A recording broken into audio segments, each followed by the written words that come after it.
Welcome back. Well, finally, we have reached the final session of this global forum on day one, which is commemorating the 75th anniversary of the founding of Yeungnam University.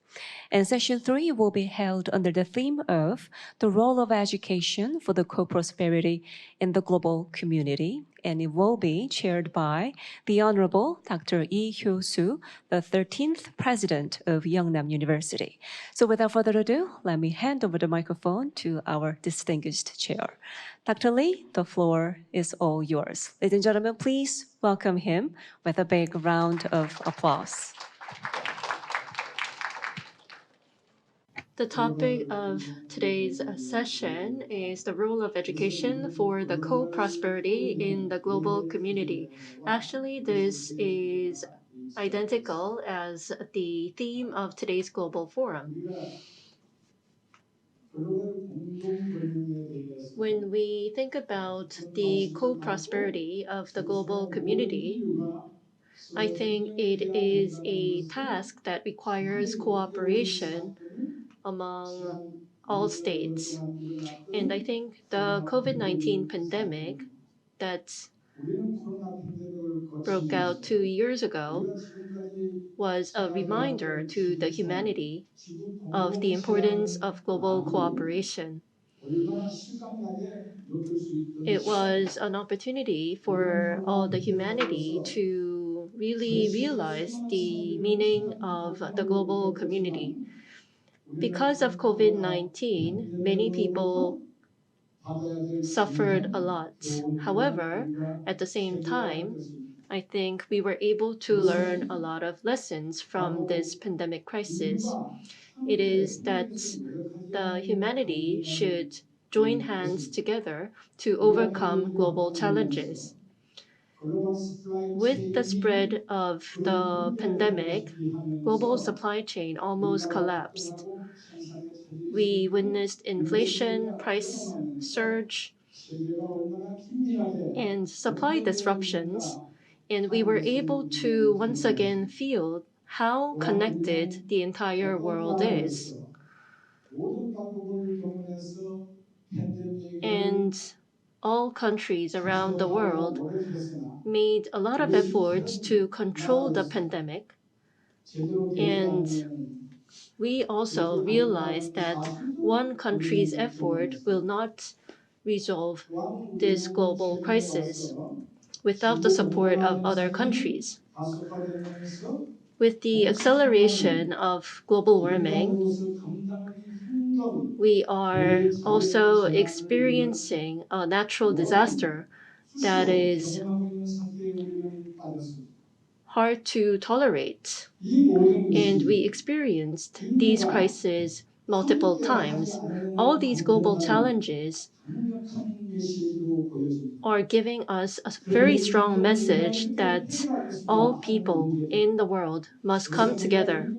So how should we resolve these global challenges? In order to overcome these global challenges, we need to continue to innovate ourselves. At the same time, the humanity should cooperate together.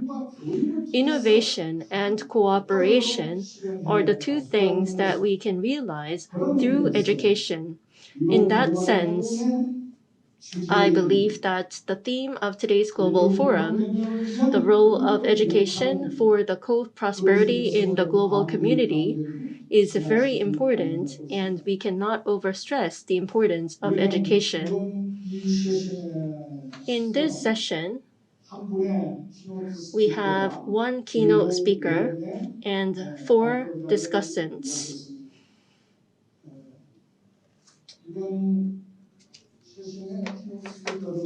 The keynote speaker of session 3 is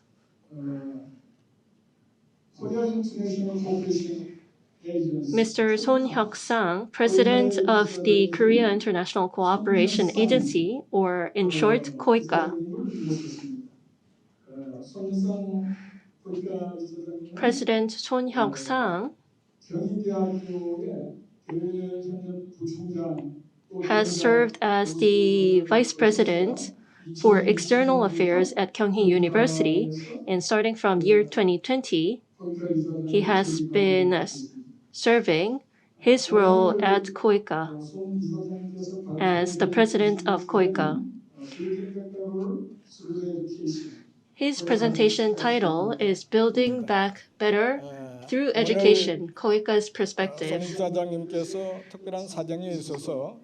Due to prior commitments, Mr. Son was not able to participate offline in this global forum, so we would like to listen to his message via VOD. Good afternoon to all participants, both online and offline. I'm Son Hyuk-sang, President of KOICA. To begin, I'd like to convey my heartfelt congratulations to Yangnam University on its 75th anniversary of establishment. Though I regret not being able to be there with you due to my attendance on the presidential inauguration ceremony today, it gives me great pleasure to speak on this auspicious occasion alongside such an eminent panelist. If you allow me, I will share the PPT files on the screen and begin. We garnered valuable insights into the shifting global environment and the ensuing paradigm shift in the previous session. In this session, I'd like first to explore the vital role and function of education, and then look at the realities of global education before and after the COVID-19 outbreak. Finally, I'll discuss KOICA's strategic aim and vision for strengthening education in developing countries to build back better in the post-pandemic world. So why does education matter? I believe the first answer would be that education changes people's lives. Let's start with education's unique role. Education is a powerful tool that can make a tangible and long-term difference in the lives of individuals, families, and domestic economies by reducing poverty and enhancing job opportunities and growth. Individuals benefit from education because it empowers them with the skills and knowledge to improve their lives while increasing productivity and stimulating economic growth. Education has effectively broken the poverty cycle and trap in the family unit, preventing poverty from being passed down from generation to generation. According to a study published in the Journal of Human Capital, increasing a country's average educational attainment by 1 year raised annual per capita GDP growth from 2% to 2.5%. At the same time, countries that invest in gender equity in education are more likely to achieve these gains. According to UNESCO's 2013 EFA Education for All Global Monitoring Report, educational inequity appears to be one of the causes of wide variations in growth rates among East Asian and Pacific countries. Korea, for example, reduced educational inequity relatively fast and noticeably, resulting in a higher average annual growth in GDP per capita over a 40-year study period. Education is also expected to encourage more inclusive and healthy societies. Education is particularly effective in empowering women to overcome social constraints and lead a proactive lives. According to 2012 OECD report, Closing the Gender Gap Act Now, women were still paid less than men for comparable work around the world, underlining the continuing need for equitable learning to achieve shared prosperity. Last but not least, education is also inextricably linked to basic human health and hygiene. According to a 2010 study led by University of Washington, between 1990 and 2009, improvements in reproductive age women's education saved the lives of 2.1 million children under the age of 5. Infectious and parasitic diseases and illnesses like heart disease and cancer can also be considerably reduced with education. Now, I'd like to draw attention to the fact that in today's pandemic era, education has taken even more importance because it is not only a fundamental human right, but also an essential sector that drives societal progress and serves as a foundation for globally shared prosperity. In this vein, let us now examine the state of global education prior to and following the pandemic, highlighting the areas that demand our immediate attention to achieve shared prosperity. Access to education has been a key development objective in education sector and a cross-cutting task since the MDGs were introduced in 2001 and even after UN launched the SDGs in 2015. Prior to pandemic, low-income and sub-Saharan African countries had accomplished some headway in this area in the mid-2000s, with the school completion rate steadily increasing. Between 2008 and 2018, the gap between net enrollment and completion rates in low-income countries shrank dramatically. On the other hand, enrollment rates has reached a stalemate, presumably due to rapid population growth. Countries worldwide have focused on improving learning outcomes and physical presence in schools since the SDGs were launched. Even developed countries such as South Korea struggled to achieve practical results in terms of learning outcomes, indicating that developing countries needed to put in more effort in this area. The OECD assessment since 2000 revealed a startling level of progress in learning outcomes among 15-year-olds in 80 high and upper middle-income countries. The number of 15-year-olds who did not obtain minimum proficiency climbed from 90% in 2003 to 22% in 2018, while it stayed practically steady at 47% in non-OECD countries. UNICEF also discovered that low-income countries in sub-Saharan Africa struggle to achieve the same early grade progress as Asian countries. Aside from basic literacy and numeracy, technological advancement has made digital skills a central goal of education and factor in facilitating access to education, particularly Tibet, technical and vocational education and training. At the same time, there was significant gender discrepancy and socioeconomic divide in the distribution of the basic ICT skills. According to statistics released by UN Specialized Agency International Telecommunication Union in 2019, internet usage in developing countries was 47%, 87% in developing countries, and 19% in the least developed countries. There was also a significant gender gap in access to digital tools in developing countries. The Mobile Gender Gap Report 2020 stated that women are 8% less likely than men to own a mobile phone and 20% less likely to use the internet on their phones. Regional and gender disparities in higher education have long been an issue, particularly in Northern Africa and West Asia, where tertiary education has been rapidly expanding. From the data I mentioned, we can see that the access to education, learning outcomes, educational equity were areas that posed challenges and needed to be addressed even before the outbreak of the COVID-19.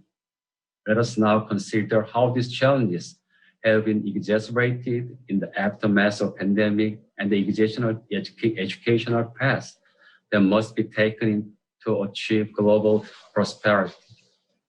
The most noticeable effect is the global closures of educational institutions, including schools, have not yet been fully restored, affecting around 1.6 billion learners. Before COVID-19, it was estimated that more than half of children in developing nations were in learning poverty. But due to long-term school closures, this proportion is expected to climb to 70%. If global learning problems continue, learners affected by pandemic and subsequent measures are projected to lose 17 trillion US dollars in lifetime income, or 14% of global GDP. Before the pandemic, we noticed considerable inequities by region and gender. Vulnerable learners have particularly suffered severe learning losses in today's environment, resulting in deteriorating educational equity. School closures lasted on average of 224 days around the world. However, the length of closure and ability to respond varied depending on country's national income level. During school closures, girls in particular faced complicated challenges in terms of social norms, digital skills, and access to digital devices. It is projected that 10 million girls globally are at risk of early marriage, increasing the risk of a school dropout in the aftermath of the pandemic. Furthermore, school closures have influenced children's health and safety, increasing the number of children who are susceptible to abuse and child labor.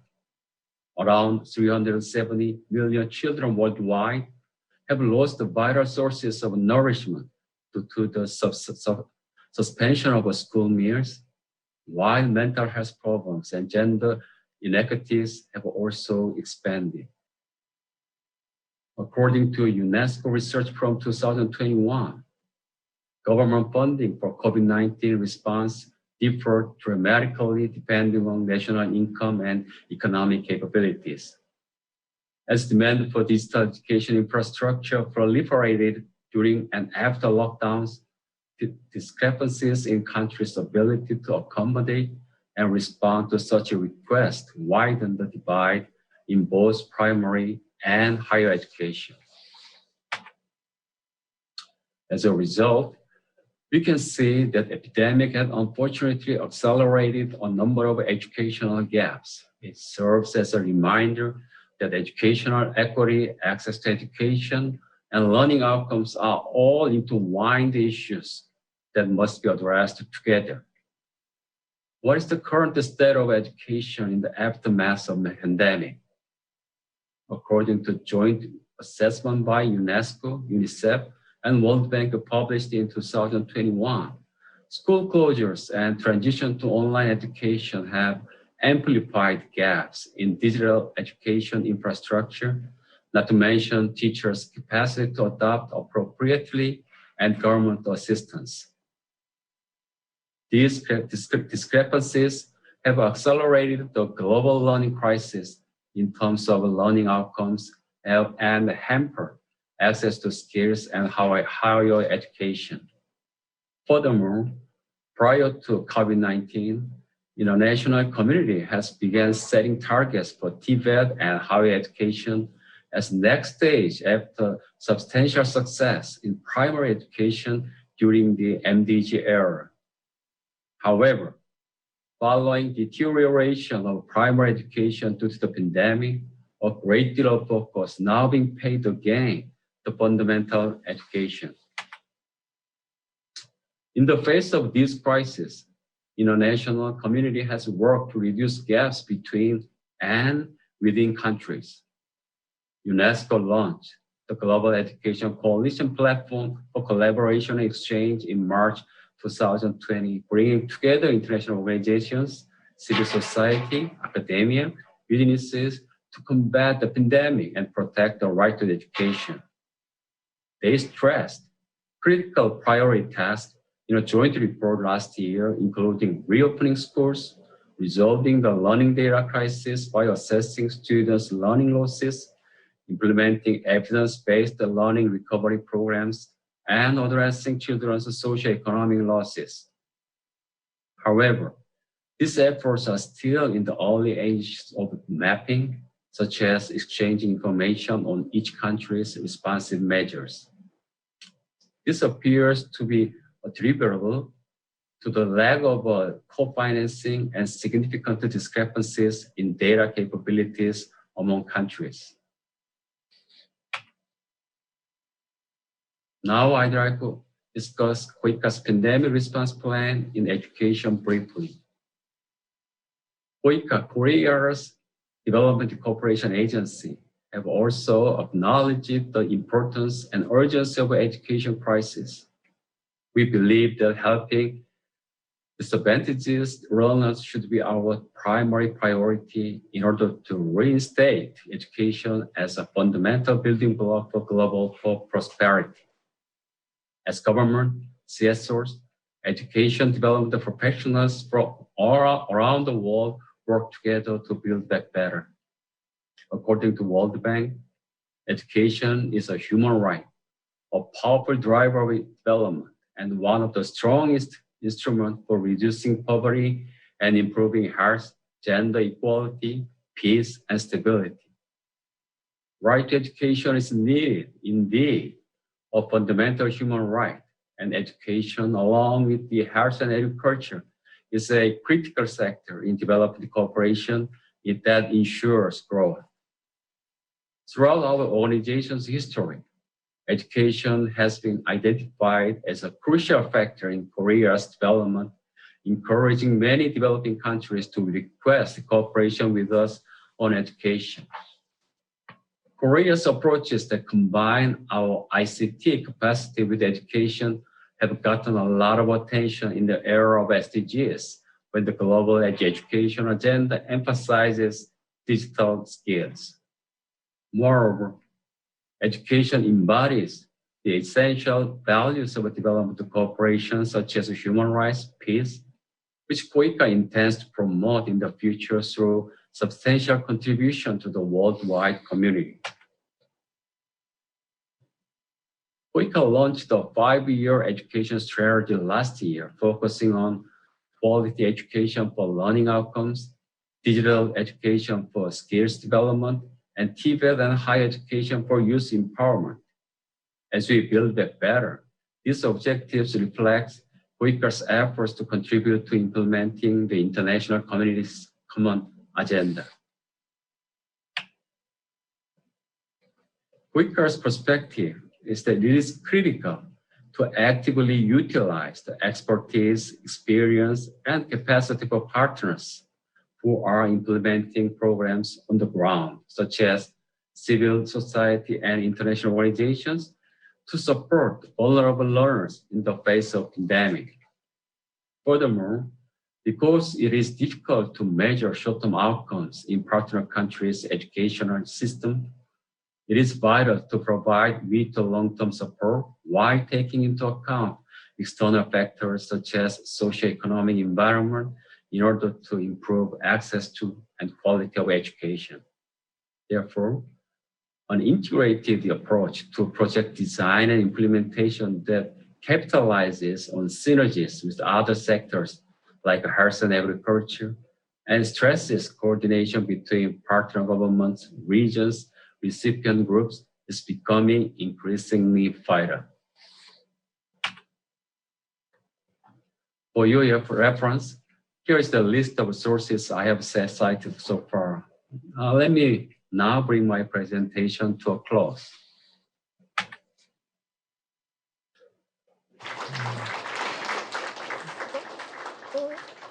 We believe that an integrated approach based. Thank you very much. So that was President of KOICA, who was not able to make it today because of his prior engagement. But then he has talked about a very important topic and delivered a very important presentation on KOICA strategy and policy. So education has an important role to play in fighting poverty, improving inequity, and a nation's growth.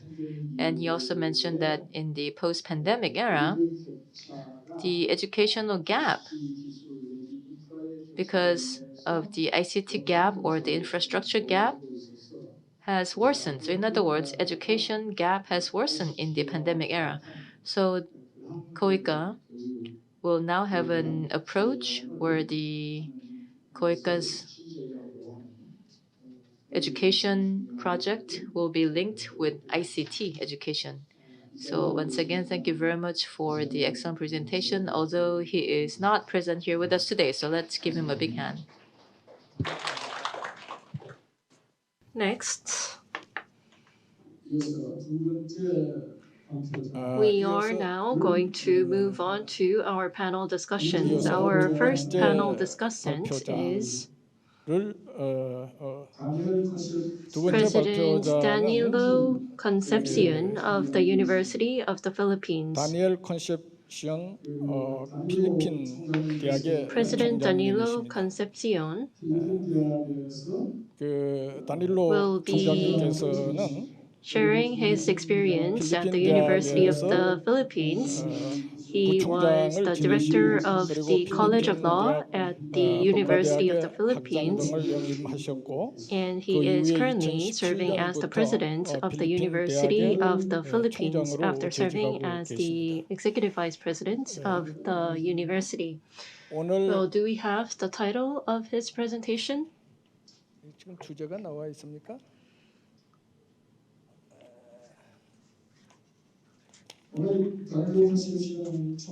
President Danilo Concepcion will be talking about the role of education for the co-prosperity in the global community, which is actually the title of this session. 해서 우리 지금 세션 주제하고 같은 주제로 지금 He sent his VOD message for this global forum. Let's take a look.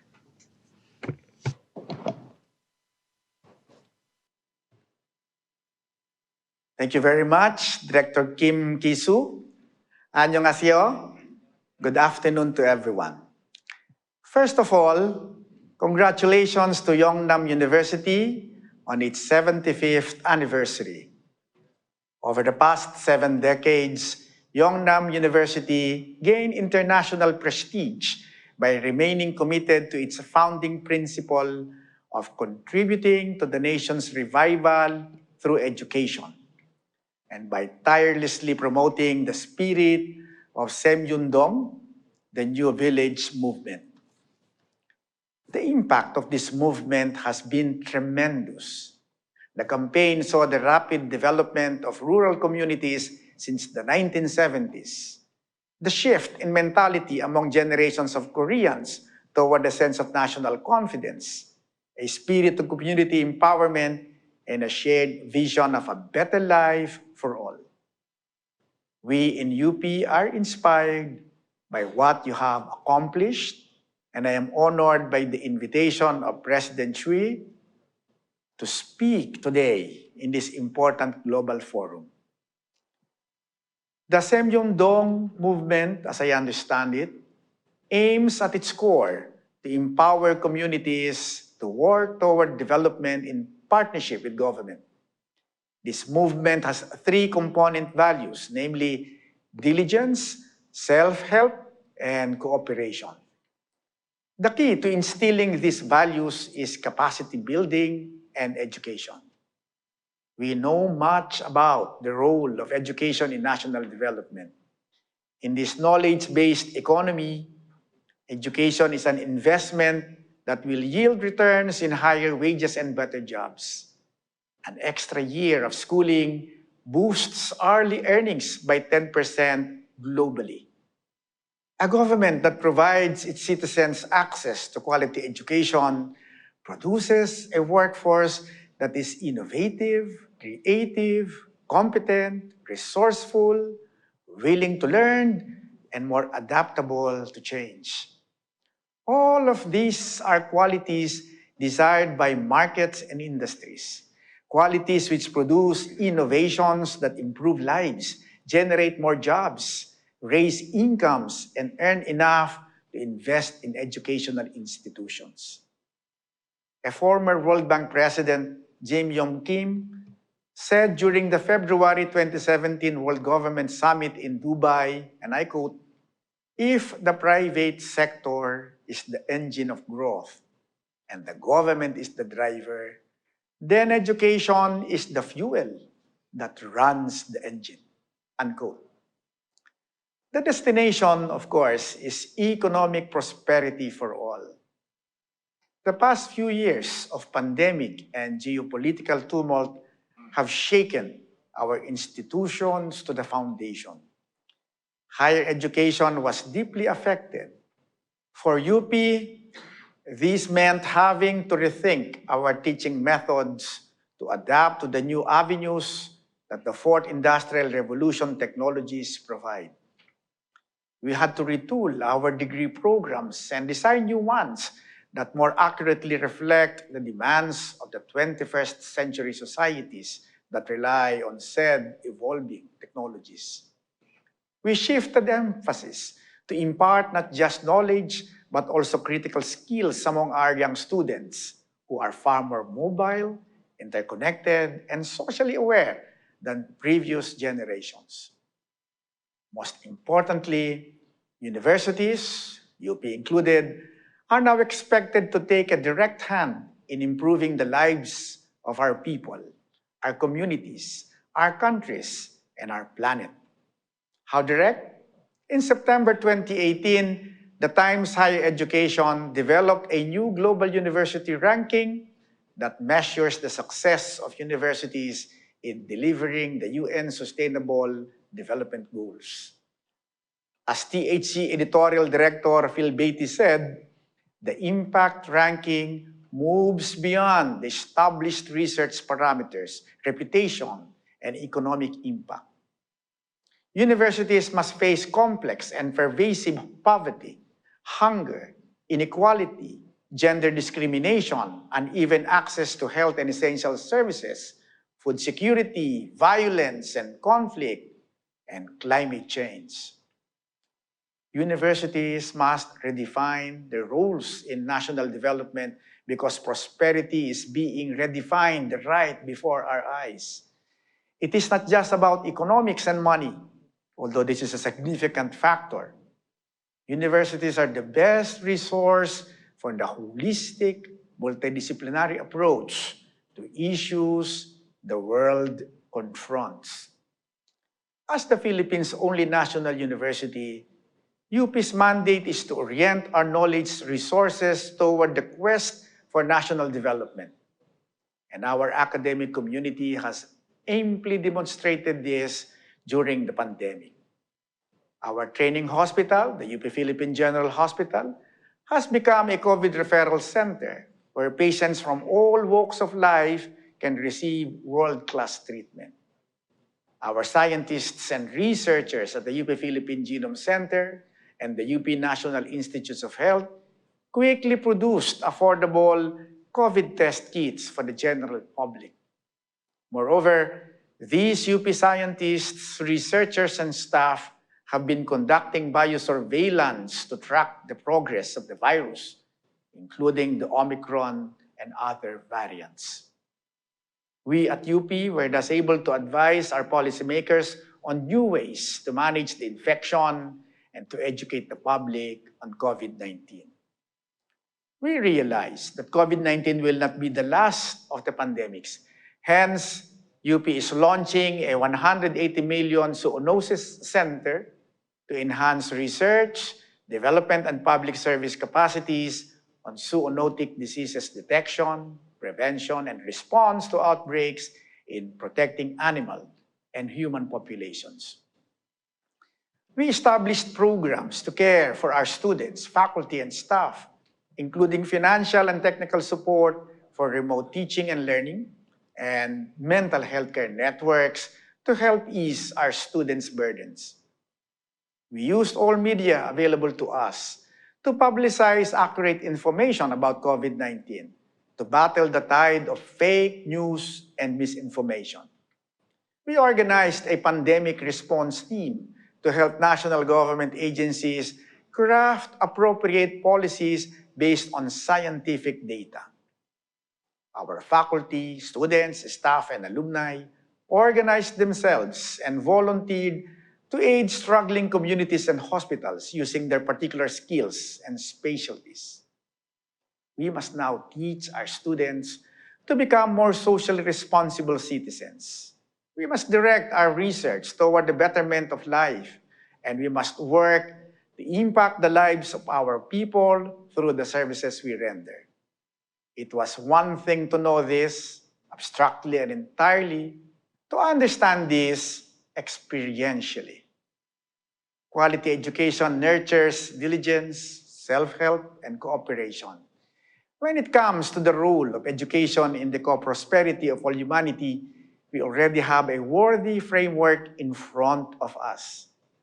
This is the quality of education Simyong-dong has provided its students all throughout its 75 years of existence. Again, congratulations Yeungnam University on your 75th anniversary. 감사합니다.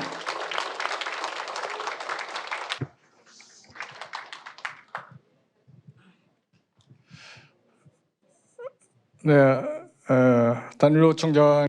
Yes, that was President Danilo Concepcion, and he stressed the importance of education in resolving global challenges, and he also shared some of the innovative activities UP has been carrying out during the COVID-19 period. Once again, let us give him a big round of applause as a token of gratitude to President Danilo Concepcion. And now we will move on to the next presentation to be delivered by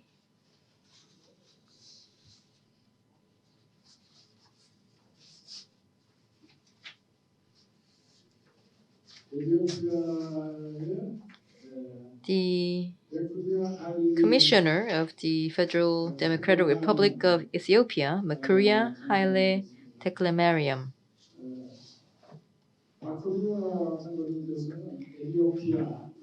Commissioner Makuria has served in Ethiopia, Ireland, UK, and Korea, so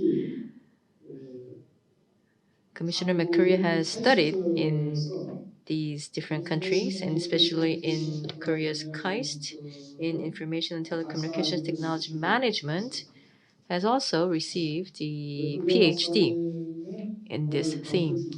Now then, for Commissioner Makuria, he will today talk about global education collaborations for encouraging e-learning in African higher education for the co-prosperity of humanity. Likewise, the presentation will be delivered via screen, understand via Zoom.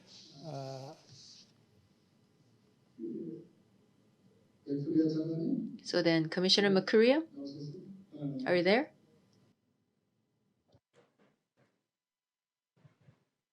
Yeah, I am there. Okay.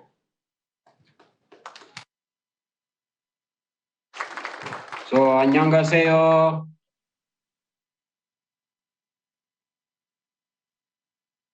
So I am going to present in this session global education collaboration through encouraging e-learning in Africa, higher education for the co-prosperity of humanity, for the international conference of the 75th commemoration of the establishment of Yeungnam University.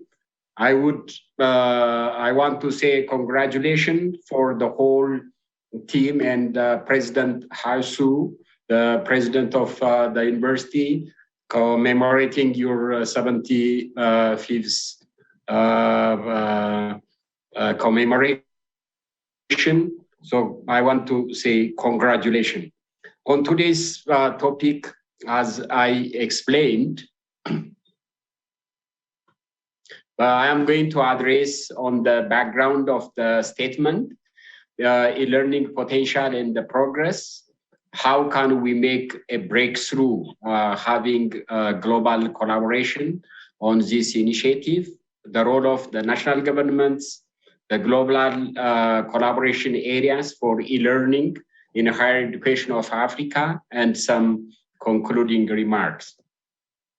As all we observed and presented by the COICA presentation in last session, in the last 3 years, big universities, due to this COVID-19, moved from face-to-face education to online classes.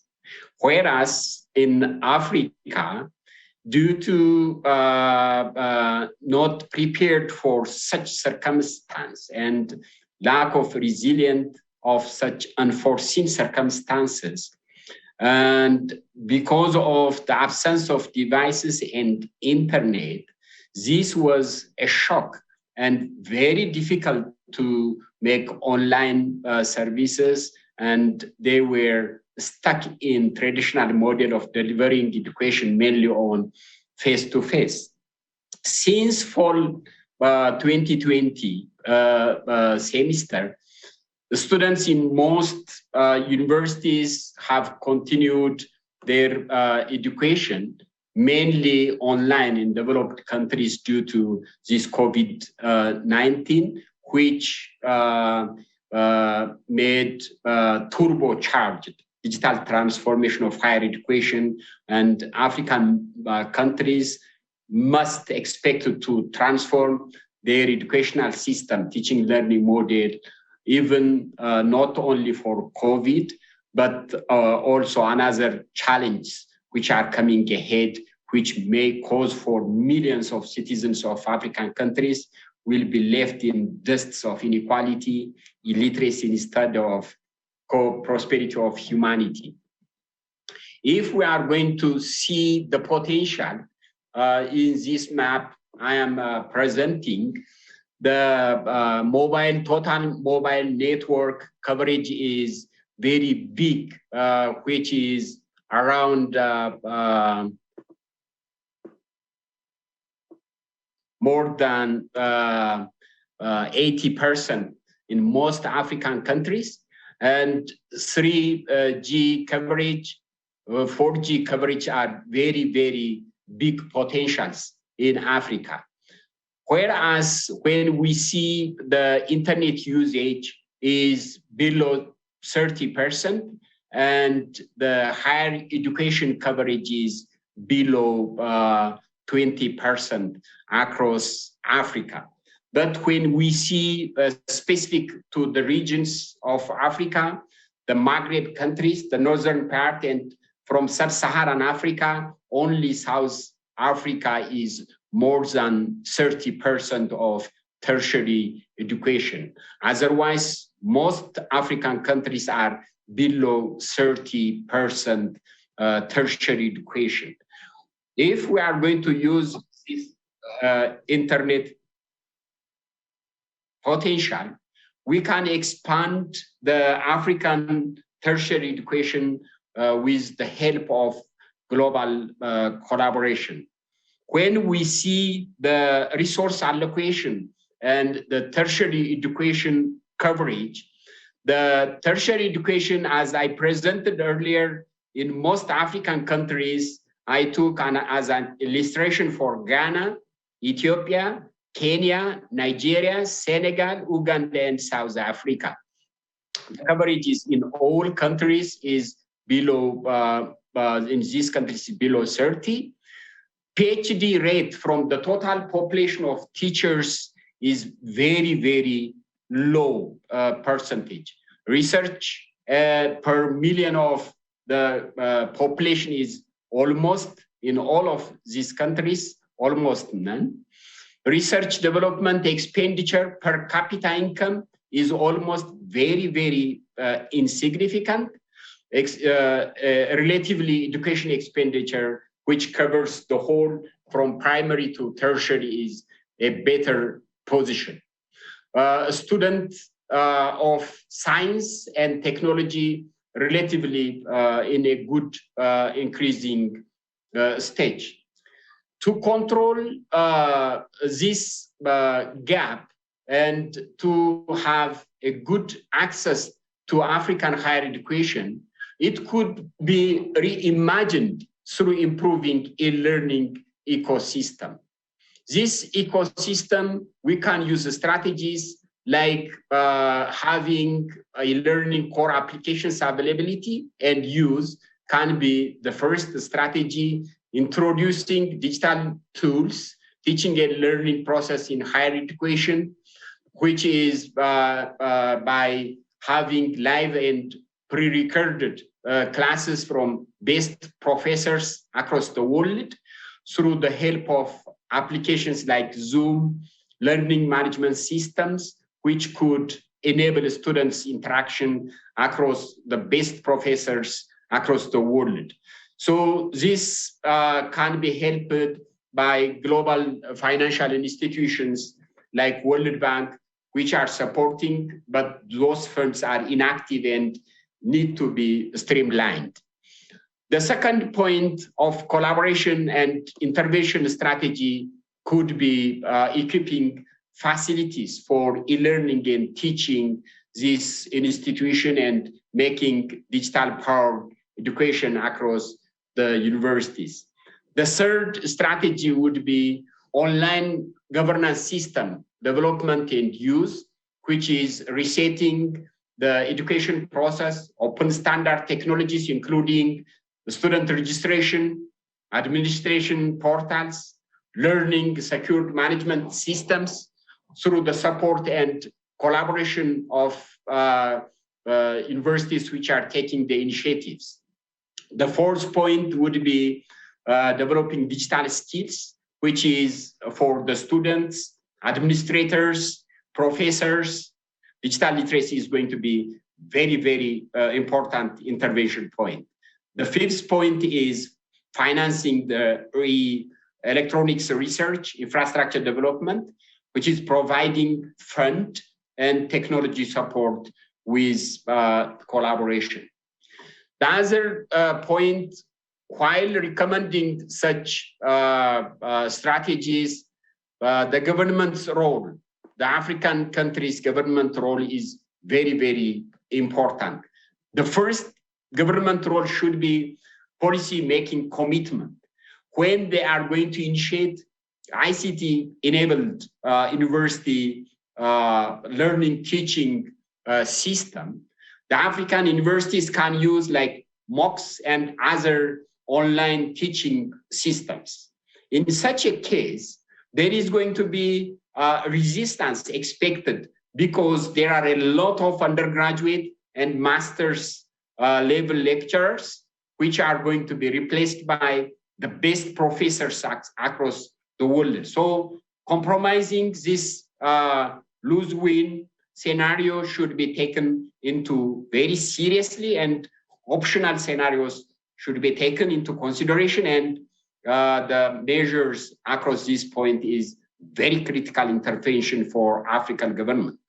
The second point is device and application availability, prioritizing resources which may they mobilize from other global donors and from loans. So prioritizing resource for such policy is very, very important point.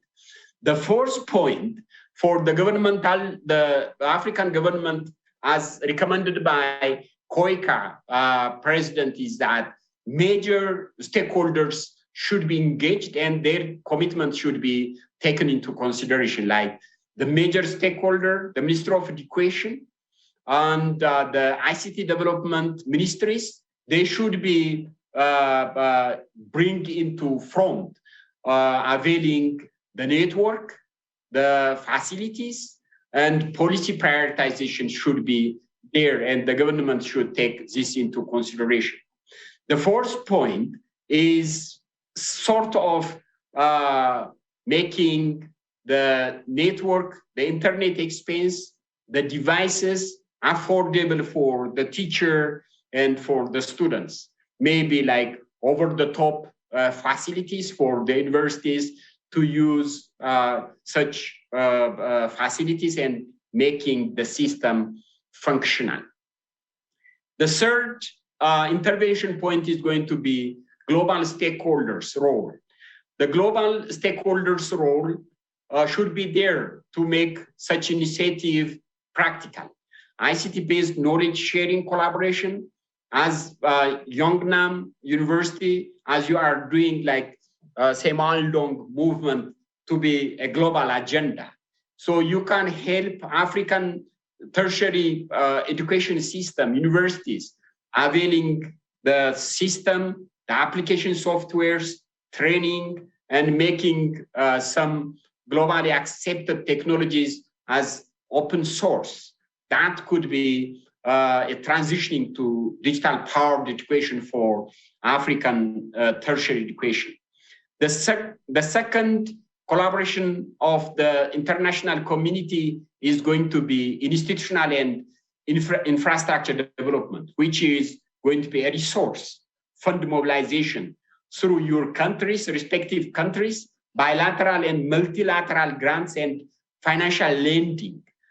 This could be done through African Union as an umbrella and using the technology as a platform for all African Union member countries could be the second intervention points. To sum up my presentation, the role of higher education, which is going to be very significant in reducing and eradicating poverty in African countries.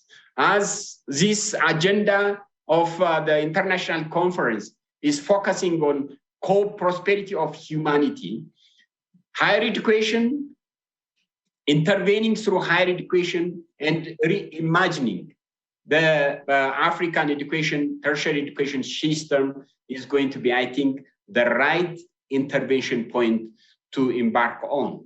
And the second conclusive remark is going to be collaboration. African governments and collaborating stakeholders, international communities for the sake of co-prosperity of humanity across the globe and eradicating poverty through African continents is going to be the order of the day. So thank you very much availing me this opportunity to share my practical experience. I am a board chairman of a lot of universities in Africa and some very big hospitals in Ethiopia, which is in Africa. So I think I want to ignite very brief my intervention points for reimagining the African universities higher education system. Thank you very much indeed. Jogmal 감사합니다. Thank you. 안녕히 계세요. Thank you for a very informative talk.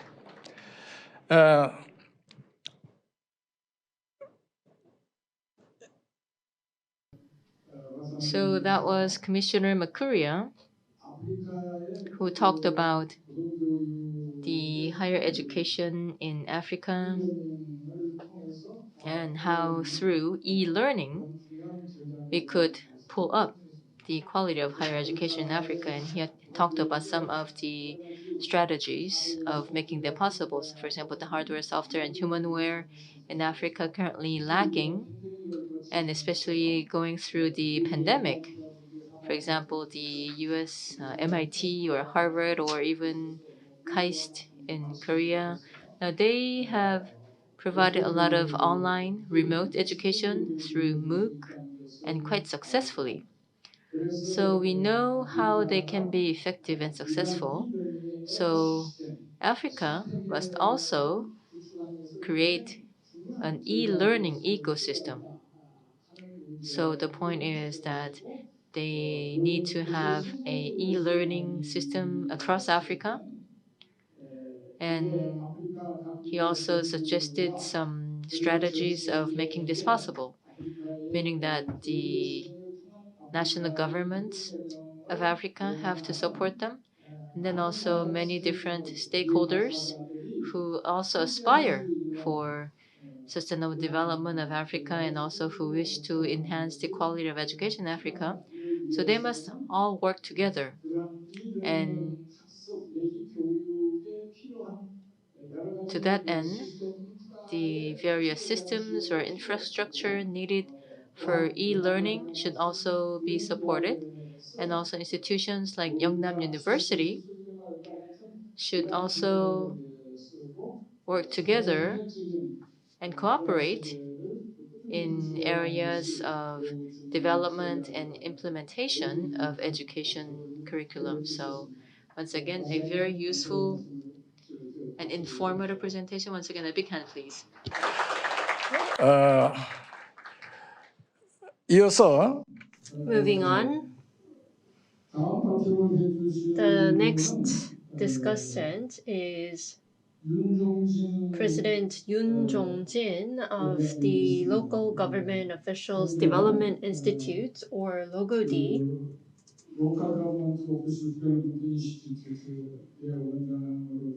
He is currently serving as the president of LOGOD, and this institute is an organization that belongs to the Ministry of the Interior and Safety of the Republic of Korea. President Yoon got his PhD from Yonsei University in Administrative Affairs, and he also served senior roles in the Korean government, and also he worked at the Presidential Secretariat of the Republic of Korea, and he also served as the Vice Governor of the Northern Gyeongsang Province. Dr. Jong-Jin, president of LOGOD, will be talking about the roles of government officials training institutes in promoting the mutual prosperity of the global community. Let's take a look at his remarks. 여러분 반갑습니다. Good afternoon. I am Jong-Jin, President of the Local Government Officials Development Institute. I am pleased to join you at this forum commemorating the 75th anniversary of Yangnam University. Yangnam University has played a significant role in sharing the Semaul 운동 spirit and its practical application. I am no stranger to the university's efforts to systemize Semaul spirit into an academic discipline. During my tenure as the head of the Planning and Coordination Bureau of the Gyeongsang-Buk-do provincial government, I led a grant program to found the Park Chung-hee School of Policy and Semaul at Yeungnam University in 2011. Witnessing the growth and achievements of the school, I am filled with emotions today. As we learned during the pandemic, global problems are a shared responsibility and require a global solution. As the global concerns are rapidly increasing, it's opportune that we convene this forum under the theme of the role of education for the co-prosperity in the global community. Local governments play a primary role in public service delivery and sustainable development. However, the COVID-19 pandemic revealed the differences in the administrative capacity among nations. As a result, some countries face more hardships than others in dealing with public health, economic, and social challenges. As President of LOGOD, I would like to emphasize the importance of the capacity development of local governments to respond to these challenges. LOGOD is one of the two most prominent training institutes for Korean government officials. The other is the National Human Resources Development Institute, fostering central government officials, while Logodi aims to nurture local government leaders. Logodi designs its programs to reflect the Korean government's political policy and public service value, and it strives to improve the quality of training programs to nurture key local leaders. Each year, Logodi provides 310 training programs for nearly 7,000 middle and high-level officials, including special training for heads of local government, local councillors, and other top officials. Each program is tailored to meet the needs of local governments and individual participants. Logodi believes that the development experience of South Korea provide developing countries with meaningful implications. Primarily, the Semal-Undong spirit builds a sense of community-based trust and consideration. Many developing countries are benchmarking the Semal-Undong model with the various organizations in Korea. Moreover, a multilateral partnership is necessary for the great effectiveness of the ODA programs. In this context, Logodi has delivered 210 international programs for more than 6,000 foreign government officials from 89 countries since 2000. Its international programs aimed to help developing countries attain sustainable development goals by enhancing the capacity of their local government officials.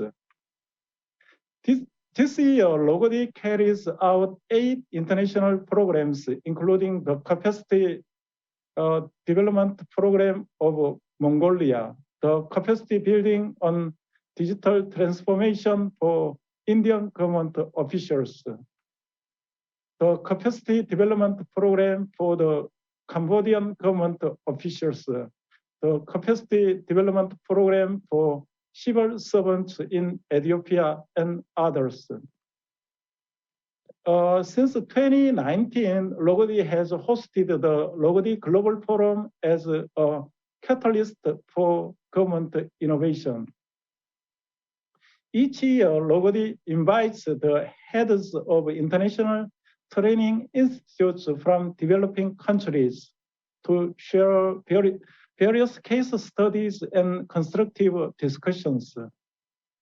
Moreover, Logodi has jointly organized the Logodi Tsinghua seminar with the Tsinghua University in China.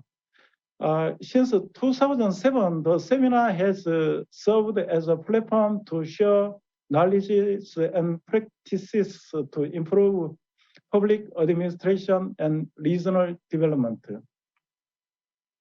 The Korean government determined the 27 priority partners out of 130 partners countries to improve ODA effectiveness through strategy concentration.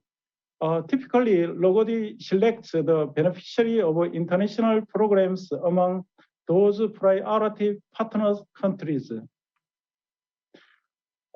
Most international programs are funded by official development assistance from Korean government or the Korea International Cooperation Agency.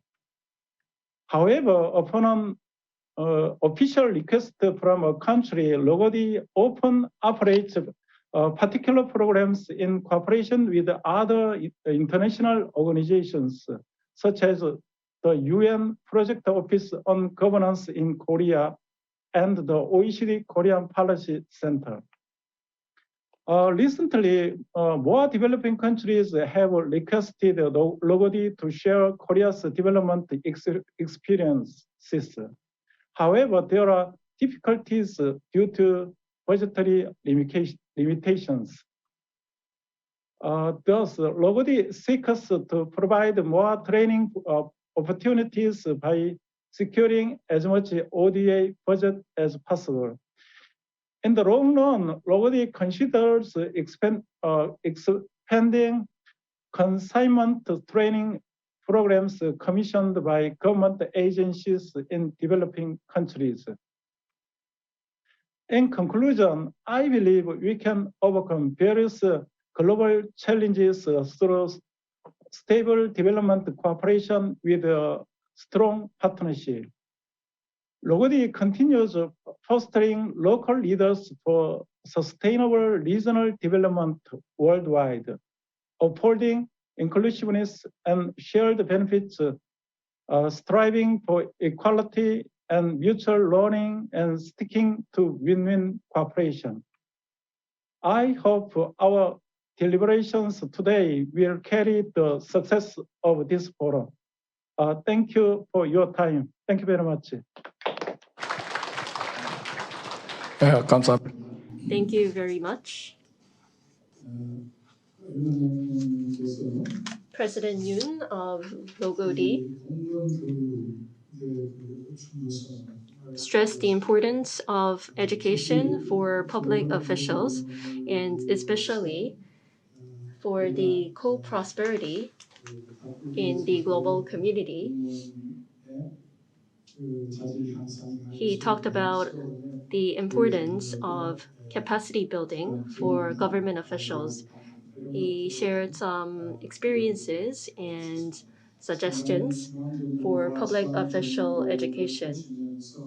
I think as he was in charge of administrative affairs at not only the central government but also at a local government body, he was able to share deep insights about public official education. 이 세션의 마지막 발표자로 Now, ladies and gentlemen, we're going to invite the last presenter of this session, and that is President Arthur Lee of the State University of New York, SUNY, Korea.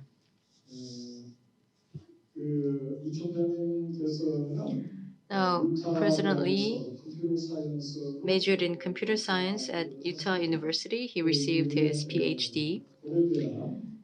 Then he was at the Korea University and also the Clarence Matina College where he taught. And then he was in research lab and also in the industry for over 15 years. Then in 2016, he got involved in the SUNY Korea, serving as the vice president, then acting president, and now the president of SUNY Korea. Now what he will discuss today is advancing the value of shared prosperity. Thank you. My name is Art Lee. I am currently the president of State University of New York, Korea. In short, SUNY Korea. First of all, I want to thank you for your invitation and also congratulate on your 75th anniversary of Yeungnam University.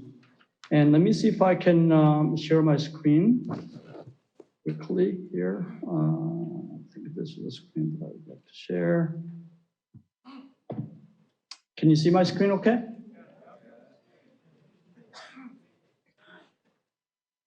I assume that you can see my screen. Okay, if that's not the case, please let me know. Let me see if my chat room says anything about. Yeah, it is working. We are. Okay. Thank you. Yeah, we are working. Okay, so I put this title as Advancing the Value of Shared Prosperity. So really the core idea is sharing prosperity, and the prosperity of Korea as a nation is really the idea. And let me see what we can do. There is a river called the Han River that flows in the middle of the capital of Korea, Seoul. And if you go back 70 years during the Korean War, the Korea was just demolished to ashes, as you can see in the picture. And here's another picture of people fleeing as a refugee in some sense. And also, this is how people lived back then. And then we were helped by the advanced nations like the United States for food and other aspects as well.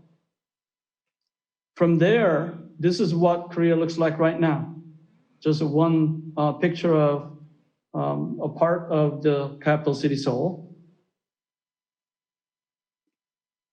So Korea became what we call the aid recipient, from an aid recipient to aid donor in an international scene, if you will. In 1991, the Korean International Cooperation Agency was established to administer Korea's aid to developing countries. And you have heard from the president of the KOICA a few minutes ago. In 1996, the Republic of Korea became a member of the Organization for Economic Cooperation and Development, OECD in short, and joined its Development Assistance Committee in November 2009. Korea was the first case since OECD's birth in 1961 that an OECD member transformed its status from recipient to donor. We can see some numbers. So I'm going to show you, say, some GDP, GNIs, in other words, gross domestic product, gross national income figures. So in the first graph, I'm going to use my cursor, if you can see my cursor. You can see the GDP numbers growing from 81 in 1970 to over 16,000 in year 2019, and also GNI growing from small 225 in 1970 to 32,000 plus in 2019, and also so-called ODA, which stands for Official Development Assistance. We have Korea has been a steady in terms of our contribution in this area, not only in the absolute dollar value, but also in terms of the percentage of our GNI. So in 2019, Korea stands as the 12th largest economy in the world with a gross domestic product of 1.65 trillion US dollars. In 2020, Korea was the 16th largest donor country on the OECD's Development Assistance Committee, spending 2.2 billion US dollars in official development assistance, which corresponds to about 0.14% of its gross national income. So that's the kind of contribution that we've made as a donor from a recipient, and we can probably call that a miracle of Han River. Now, what has been the driving force behind this capability that we've built over the years in the last 70 years? We believe that is education. Early on in the 1948 to about 1960, we basically reconstructed the educational system, going from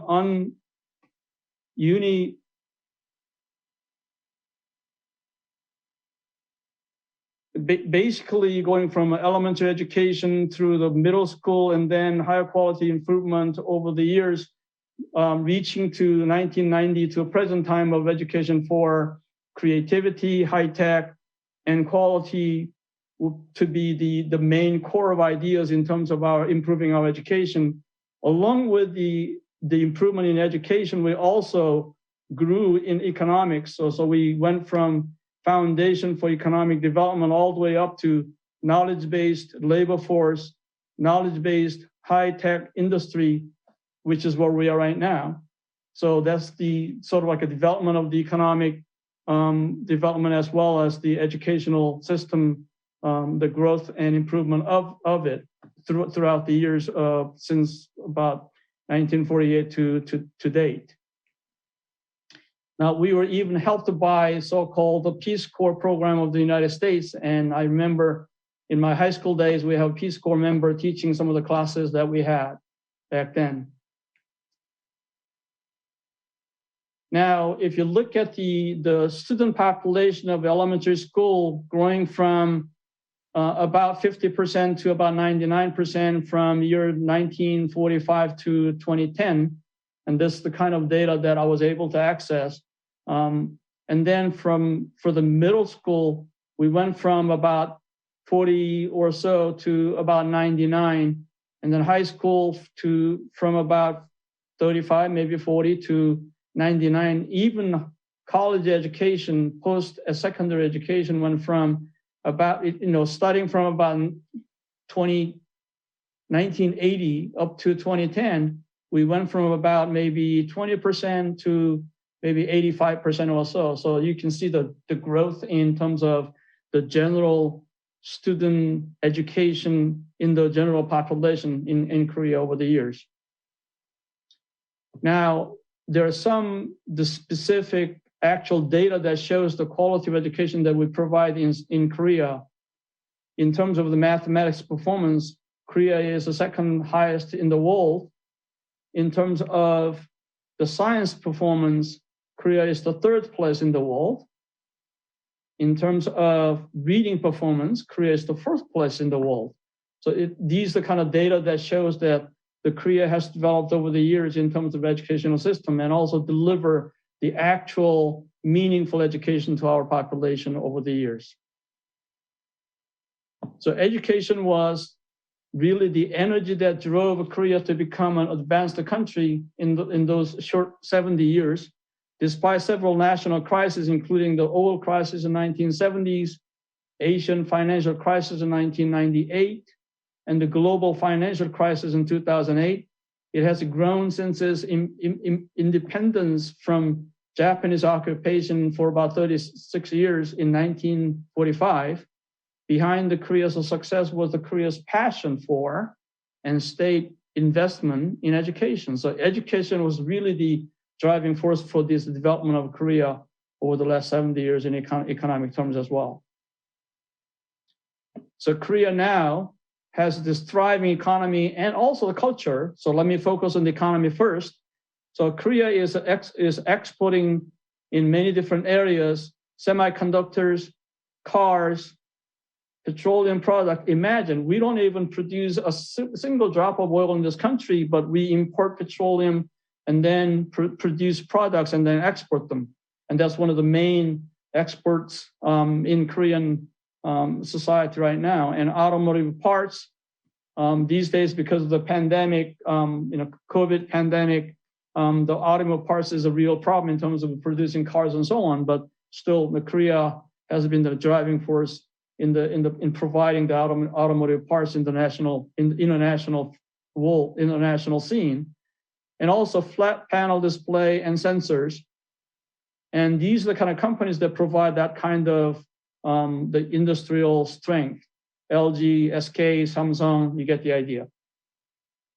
And also Korea is also exporting so-called Korean culture in the form of movies, dramas, kimchi as food, and also BTS. Not many would not know what BTS is these days.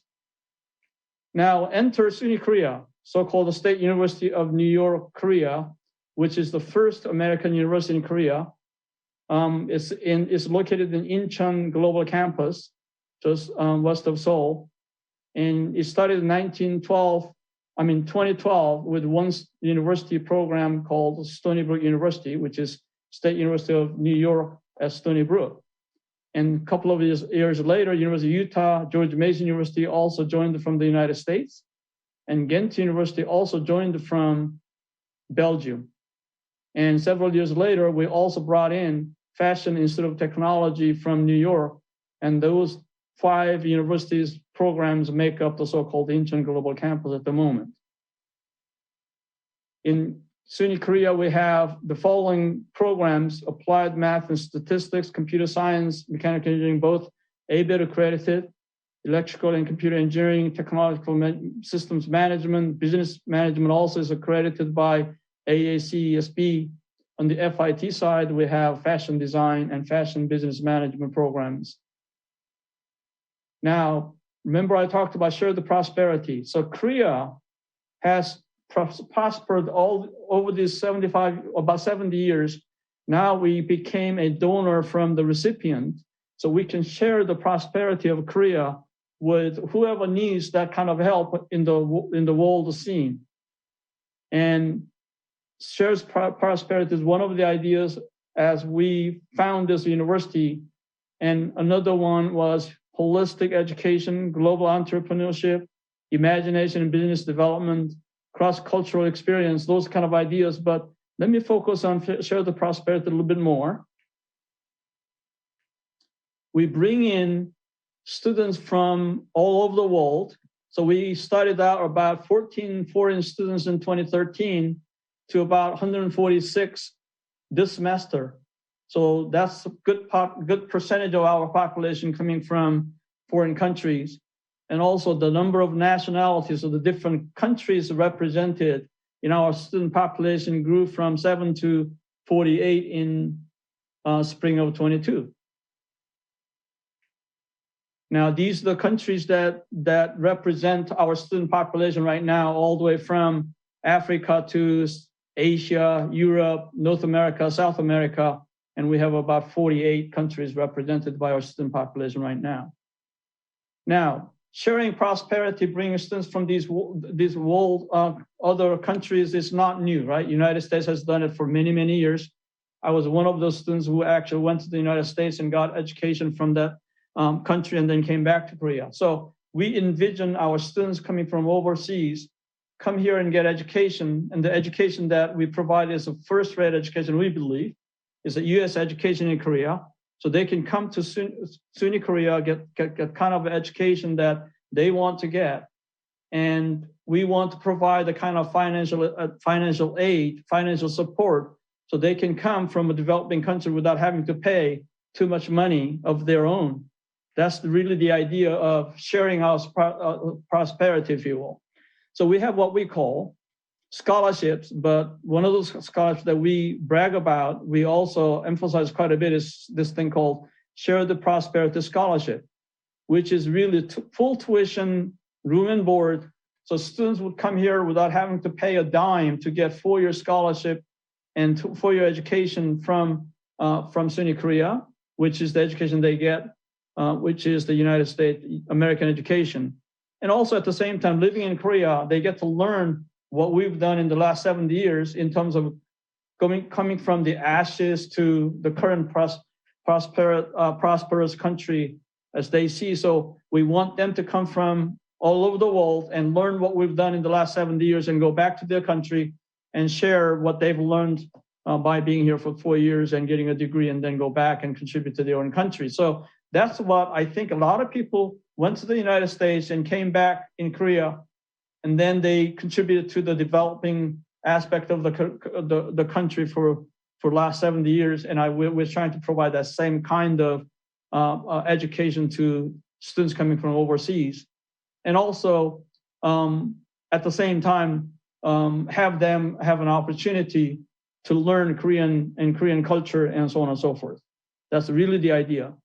So I think in the global scene, we are part of the contributing force in terms of sharing education with the underprivileged people who actually can have that kind of education and be able to help their own people in their own country later on in their lives.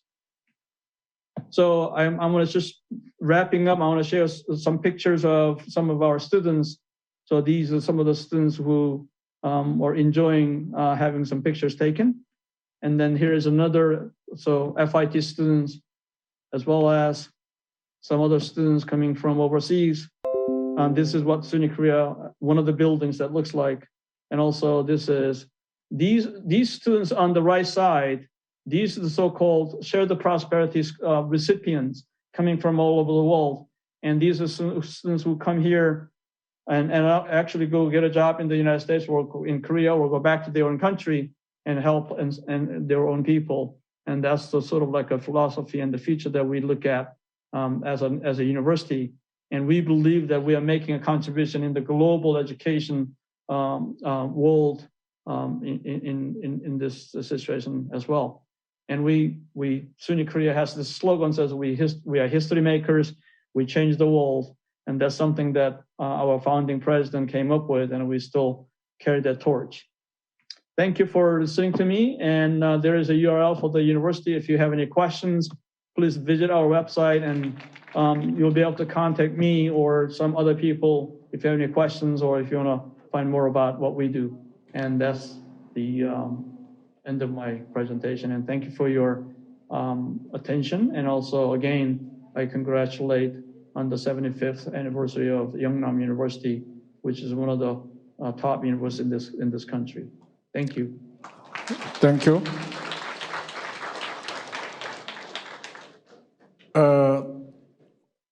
이 총장님. Thank you very much. So President Lee just talked about how Korea went from a recipient country to a donor country. And he also emphasized that education played a decisive role in making that possible. He also traced the development of education in Korea.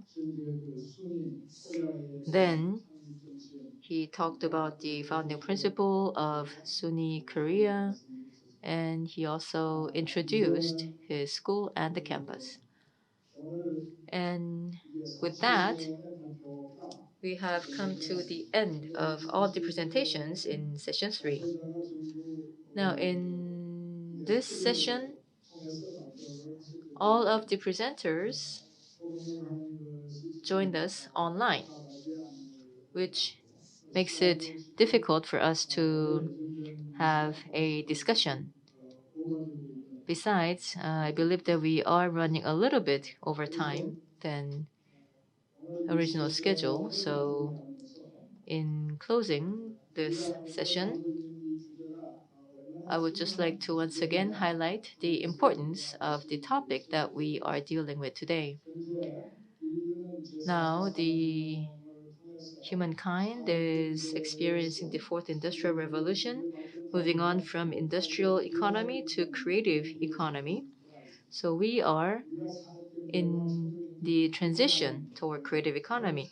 Now, the biggest and the simplest difference between industrial economy and the creative economy is that the creative economy, well, the industrial economy had at its fundamentals the labor and capital, but then in the creative economy, it's about knowledge and creativity.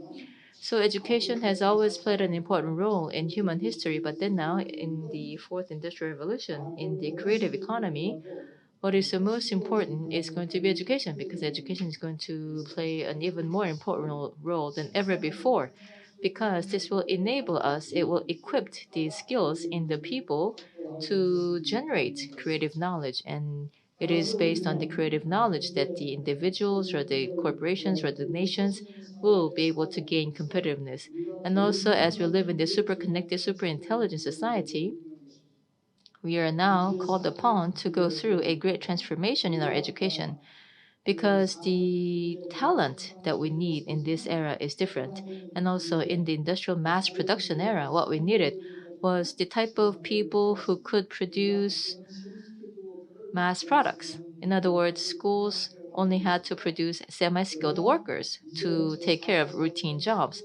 But then now, in the 21st century, fourth industrial revolution, the type of talent that we need are the ones who have the ability to utilize creative knowledge. So it is the type of talent who can do 1 plus 1 and who can create something bigger than the simple sum. So this means that we have to fundamentally change the image of talent that we need in this new era. And also we have to go beyond disciplines, meaning that between the AI language and human language, we also need to have the kind of people who can communicate between these different languages. So we need to develop the kind of talent who can develop AI language, but also those who can utilize the AI language and the AI technology, meaning that we need to really transform the education, meaning that we also need to transform universities. Now, Yeungnam University, so 13 years ago in 2009, we have already changed our vision to global initiative talent. So we do not see tertiary education only as a notch higher than secondary education. We believe that universities should take the initiative in generating creative talent so that we can initiate advanced industries and advanced sectors, not only in the domestic market, but in the global market. So that is the Global Initiative University. So for the university education and university research, I would say that we need to have a paradigm shift in all those areas. Now, we also have the Park Chung-hee School, and I see that many of the students today here are from the Park Chung-hee School. Now, Park Chung-hee School, it is Park Chung-hee School of Policy and Semaul.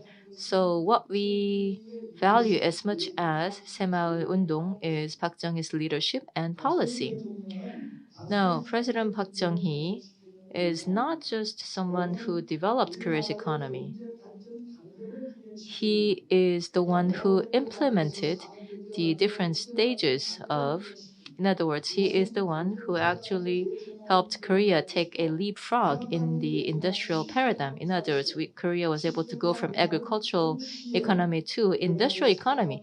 And that also means that he changed both the system and culture at the same time.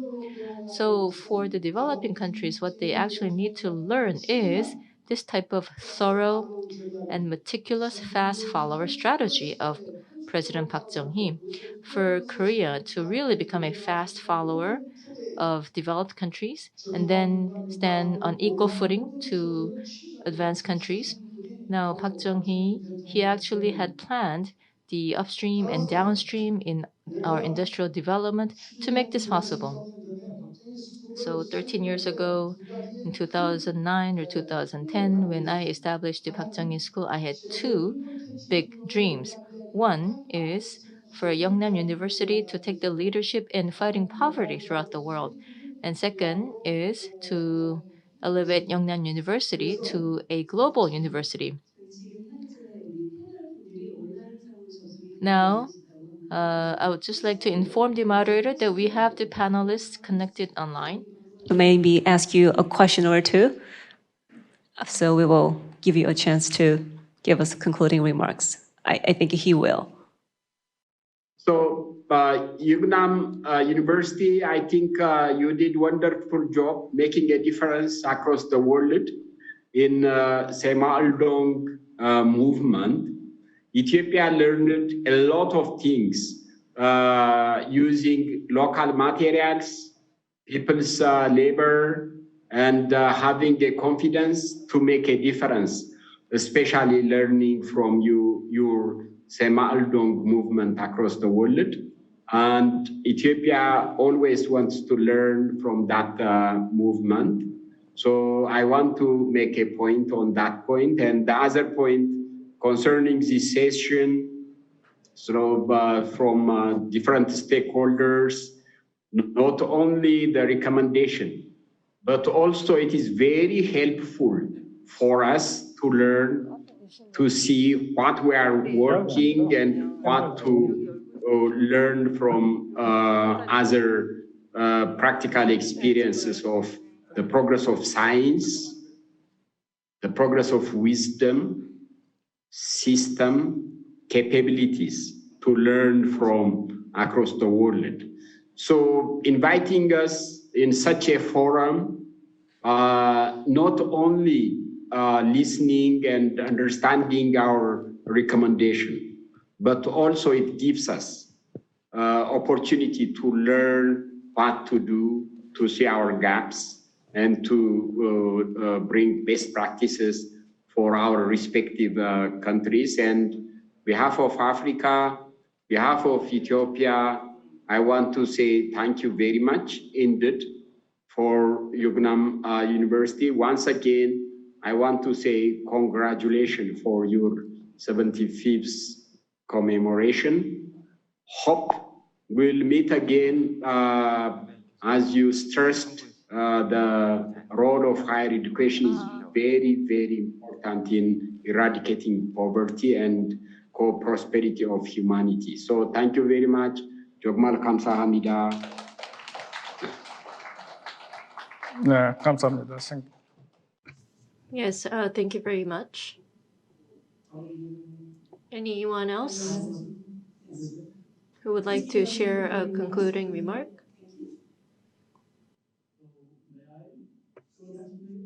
Please. Okay, so we bring in foreign students to our campus, and one of the things I think our students can learn from what Yangnam University has done is Samal-Undong and so on. I would like to have our students have an opportunity to maybe make a visit to university, Yeungnam University, or even have some sort of communication between here and there or collaboration so that our students can actually learn from Samal-Undong and other aspects of it so that they can take those aspects of their experience back to their own country and be able to contribute to their own good in the future. Thank you.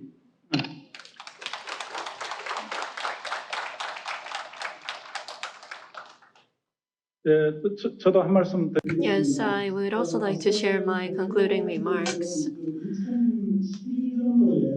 As I said during my presentation, in 2011, when the PSPS was first established, I was working at the Gyeongsang province, the provincial government, and I was working with the current president, President Choi Wei-chul of Yeungnam University, and I am very impressed to see the growth of PSPS.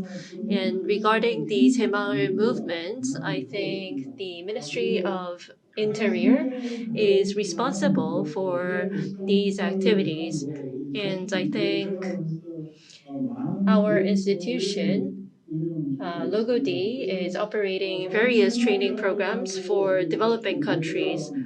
So I think LOGO-D and PSPS of Yeungnam University and the Ministry of Foreign Affairs and other government agencies, if we can join hands together, we will be able to create synergies.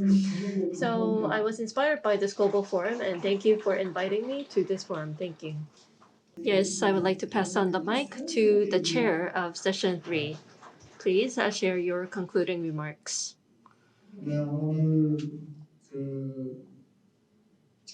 Yes, for a very long time, we had discussions on the role of education for the co-prosperity in the global community. As I shared in my remarks, the founder of Yeungnam University is former President Park Chung-hee, and Park Chung-hee was the person who really contributed to the growth of the Republic of Korea so that it can rise from extreme poverty and become an advanced country. He was the person who laid the foundation for Korea's growth, and I think through the Park Chung-hee Semal Graduate School, or the PSPS, I believe we can nurture excellent global talents who can really significantly contribute to the co-prosperity of the global community. I have strong conviction that the PSPS and Yeungnam University will serve that role and be highly respected all around the world. And with that, I would like to conclude session 3. Thank you for listening, and thank you for your active participation. Thank you. Session of day 1 of the Global Forum, and once again we would like to thank our outstanding chair and all of the speakers. So ladies and gentlemen, please give them a final round of big applause. Thank you very much. And finally, to conclude the first day of this Global Forum commemorating the 75th anniversary of the founding of Yeungnam University, the Honorable Dr. Choi Wei-chul, President of Yeungnam University, will give us his closing remarks. 네, 마지막으로 영남대학교 최배출. Last but not least, I would like to invite President Choi Wei-chul for his concluding remarks. Thank you very much. President Lee is the 13th president of Yeungnam University, so let's give him another big round of applause for his hard work as the chair of session 3. When Professor Lee was the president of Yeungnam University, I was the vice president of Yeungnam University. So I think because we have simultaneous interpretation service, I would like to speak in Korean. I would like to extend my sincere gratitude to all the participants, especially those from Cambodia's Western University, chairperson of the Cambodian Western University's trustee board, and the president of Western University. Thank you very much for joining us at this global forum. Also, I think you might realize that Dr. Mccandany and Dr. Jong-Jin and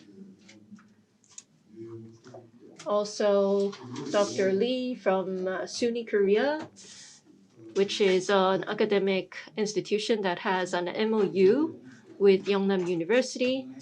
They all joined in session 3 of this global forum. And I think you might remember the song of Yeungnam University. The lyrics goes, Yeungnam University will be the creator of a new chapter in history for the people and for the humanity. And I think Korea is the only country which transformed itself from one of the poorest countries in the world to an advanced country. Currently, all around the world, there are about 230 countries according to international law. Well, if Ukraine fails to block Russia's invasion, one country will disappear on this list. But by year 2000, the number of countries in the world was 207. And out of that list, 66 countries disappeared. And among these 66 countries, 50 countries disappeared because of the invasion of a neighboring country. So what I want to tell you is this.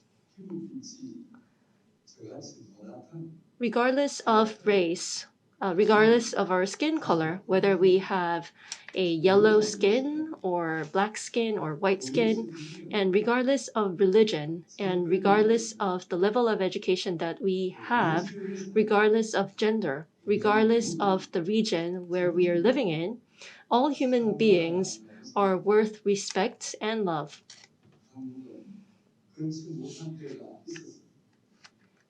However, in Korea, there was a time when this was not a reality.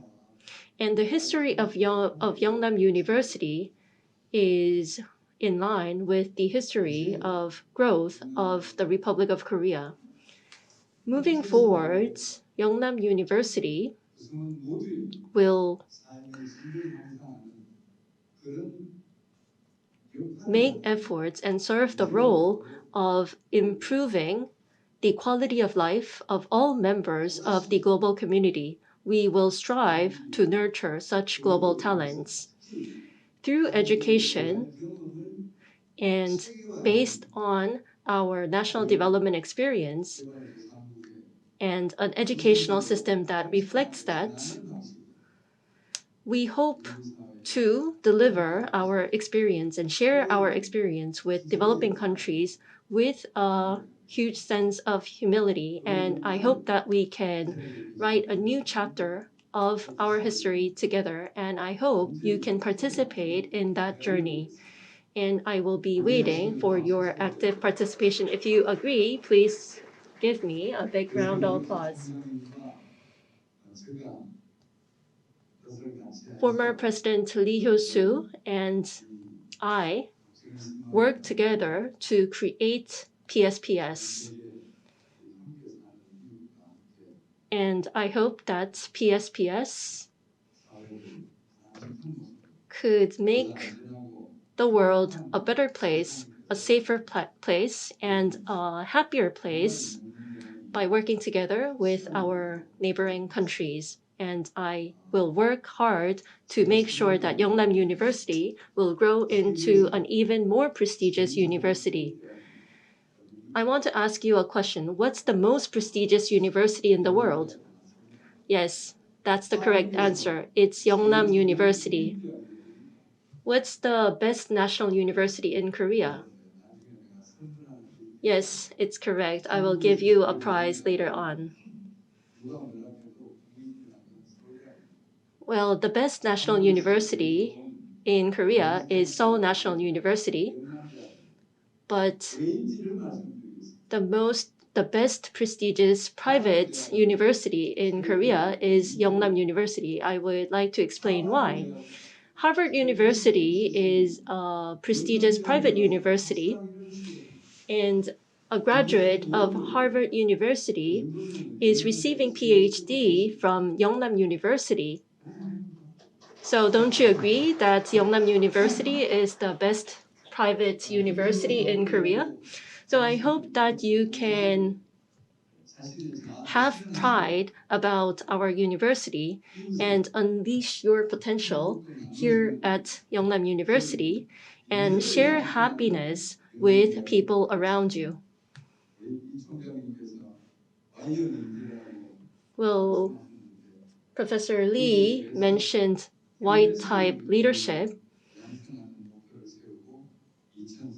and with that goal, I hope that we can work together until year 2030.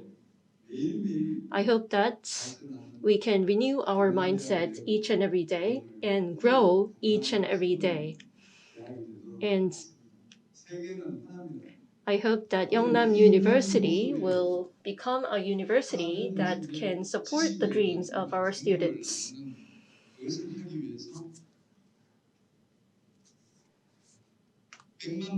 To share knowledge and information,